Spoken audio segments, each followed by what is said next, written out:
فیصل آباد کے دو بیل ہیں، بولو اور ڈولو، پتہ نہیں کتنے من ان کا وزن ہے. ان سے پوچھا جا رہا ہے کہ بولو ڈولو کھاتے کیا ہے؟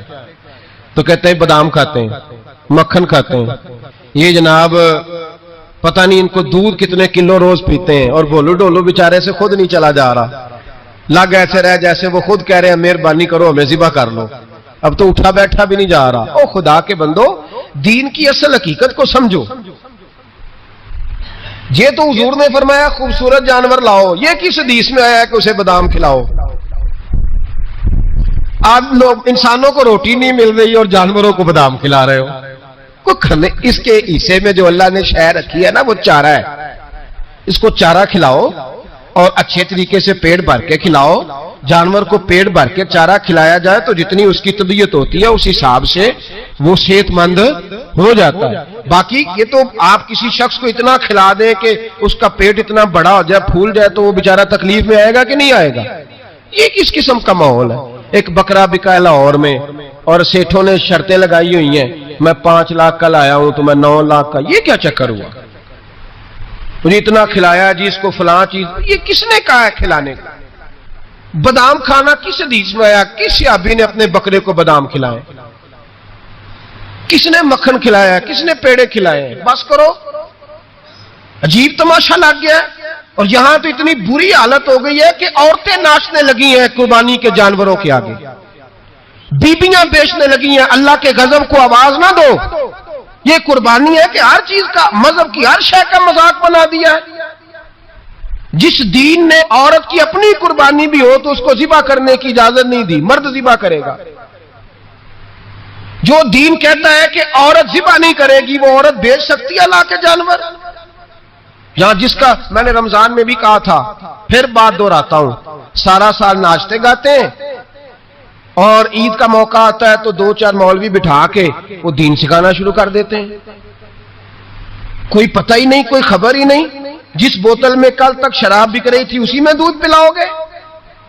جس برتن میں کل تک پیشاب تھا اس میں آج لوگوں کو شہد پلاؤ گے؟ بس کرو، یہ مذاق نہیں، یہ رسول اللہ کا دین ہے. تھوڑی سی آنکھیں کھولیں، شیشہ اینک کا صاف کریں. یہ قربانی خالص اللہ کی رضا کے لیے. آپ نے قربانی کرنی ہے، قربانی لینی ہے تو اس میں بھی ذوق ہو. یہ جو ہے نا بڑا مشکل ہے، جانا پڑے گا، پیسے لگیں گے. کیا آپ نے اس سے کمایا، کیا آپ نے قربانی دی، اس کا ایک ذائقہ لیں. مطلب شوق پیدا کریں، خود چل کے جائیں. میں خود جاتا ہوں جانور دیکھنے کے لیے، ایک میرا ذوق ہے. نہ ہم کچھ کریں گے، نہ ہمیں کوئی طریقہ آتا ہے ریٹ کرنے کا، لیکن یہ کہ آپ کا ذوق تو سلامت ہو نا کہ قربانی کرنی ہے. وہ بوجھل بوجھل قدموں کے ساتھ اس کا کوئی مزہ نہیں. اچھے ذوق کے ساتھ قربانی کریں. پھر ایک دفعہ کہہ دیتا ہوں، خریدنے سے پہلے ہی فریج نہ ٹھیک کرانی شروع کر دیں. دیکھو قربانی کی جو لوگ استطاعت رکھتے ہیں میرے دوست، وہ تو ویسے ہی سارا سال گوشت کھاتے ہیں. اب تو کوئی گھر بچا ہی نہیں. اب تو جو مڈل کلاس لوگ ہیں وہ بھی ہفتے میں 1 دفعہ گوشت ضرور کھاتے ہیں، اور گوشت کا کوئی اتنا مسئلہ بھی نہیں ہے. اب میرا خیال ہے سبزی بھی اتنے کی آتی ہے جتنے کا گوشت آتا ہے. تو آپ تھوڑا سا آگے بڑھیں، تھوڑی نا آنکھیں کھولیں. امیروں کے تعلق امیروں کے ساتھ بن جاتا ہے تو وہ سمجھتے ہیں ساری دنیا ہی امیر ہے. کاروباری لوگوں کے تعلقات کاروباری لوگوں کے ساتھ ہوتے ہیں تو وہ سمجھتے ہیں سارے لوگ ہی کاروباری ہیں. تھوڑی سی آنکھیں کھولیں، شیشہ اینک کا صاف کریں. تھوڑا سا پلٹ کے نا نیچے بھی دیکھیں. جس آدمی کو جھکنا نہیں آتا وہ تو پیروں میں پڑی چیز نہیں اٹھا سکتا. تھوڑا دیکھیں جو غریب علاقے ہیں، غریب، وہاں گوشت پہنچانے کا از خود اہتمام کریں، بندوبست کریں. اور ان لوگوں کی لسٹیں آپ کے پاس ہونی چاہیے جہاں آپ نے یہ اہتمام کرنا ہے. باقی وہ جو ہمارا طریقہ ہے تحفہ دینے اور تحفہ لینے کا کہ 1 پلیٹ آئے گی تو پھر 1 پلیٹ میری جائے گی، اس سے تھوڑا سا نکل آئیں. یہ قربانی خالص اللہ کی رضا کے لیے. اس کے اندر یہ تکلفات نہیں پیدا کریں. کوشش فرمائیں کہ سارے کا سارا گوشت تقسیم ہو جائے. جس طرح سارا گوشت گھر میں رکھنا جائز ہے نا، تو سارا بانٹ دینا بھی جائز ہے. آپ یقین کریں، کیونکہ میرا تھوڑا سا طالب علم و مذہب کا تو لوگ دین کی باتیں پوچھتے رہتے ہیں. محرم میں لوگ فون کر کے پوچھتے ہیں، جب عید گئی کو 20 دن بیت جاتے ہیں کہ جی محرم شریف میں عید کا گوشت کھانا جائز ہے. میں کہنا اگلے محرم تک بھی جائز ہے. تسی استعمال ہوئے نو اچھے طریقے نال اگلے محرم تک بھی آپ کھائیں. لیکن کیا کسی نے کہا تھا کہ بعد میں بکرے نہیں ملیں گے؟ گائیں صرف یہی ہیں، اس کے بعد گوشت نہیں ملے گا. خوبصورت کر کے اچھے طریقے سے ذوق کے ساتھ. اور ایک بات اور کہہ دوں، قربانی واجب ہے، نماز فرض ہے.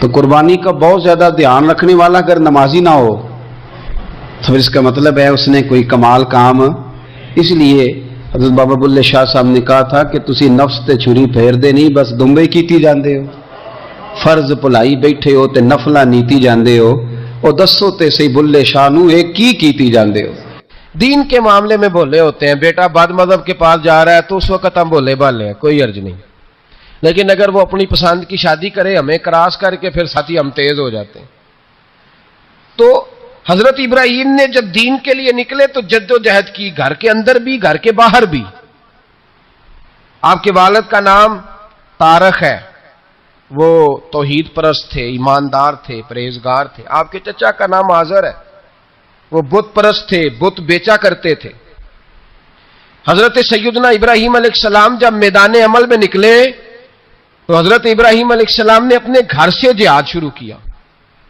لڑنا پڑا گھر کے اصولوں سے چچا نے جو رواج بنائے ہوئے تھے اس رواج سے ٹکرائے فرمایا میں اپنے گھر کے اندر یہ بت پرستی نہیں ہونے دیں گا چچا کو ایک دفعہ نہیں بار بار 100 دفعہ سمجھایا آپ کا چچا بت بنا کے بیچا کرتا تھا حضرت ابراہیم علیہ السلام تھوڑے بڑے ہوئے تو کہنے لگا کہ چلو میرے ساتھ تم بھی بت بیچنے ہیں ہمارا کاروبار ہے حضرت ابراہیم ساتھ نکلے تو بت پکڑا ہے گندے پانی کے اندر اس بت کو ڈبوتے ہیں کہتے ہیں کسی نے خریدنا ہے تو خرید لو نہ یہ نفع دے سکتا ہے نہ نقصان دے سکتا ہے جو اپنا آپ نہیں بچا سکتا تمہیں کیا بچائے گا خریدنا ہے تو خرید لو چچا کہنے لگا تو کاروبار چمکا رہا ہے کہ تباہ کر رہا ہے گھر میں بڑے معاملات خراب ہوئے جھگڑے ہوئے لیکن حضرت ابراہیم علیہ السلام ایک منٹ کے لیے بھی اپنے گھر کے اندر بھی کمپرومائز کرنے کو تیار یہ تھوڑا مشکل میں نے پہلو چھیڑ دیا ہے یہ تھوڑا مشکل پہلو چھیڑ دیا ہے بڑا سمجھدار آدمی ہے پر بیوی سے پردہ نہیں کرا سکتا سیانا ہے پنچایت کا بندہ ہے جو اس سے آپ کہیں گے وہ بات یہ سنائے گا لیکن کہتا نہیں جی میں نے کوشش کر لی ہے کس قسم کی کوشش ہے صاحب کیسے ہو گیا حضرت ابراہیم علیہ الصلوۃ والسلام نے گھر کے اندر سے فرمایا نہیں کرنے دوں گا گھر کے اندر بھی ٹکرائے فرمایا تم جو بھی ہو پاش پاش کیا چچا کے اصولوں کو اور باہر جب نکلے تو صرف علاقے کے چیئرمین سے نہیں ٹکرائے ایم پی ایم این اے وزیر مشیر سے نہیں ٹکرائے سپر پاور نمرود دنیا کا واحد حکمران تھا اس وقت دوسرا کوئی حکمران ہی نہیں تھا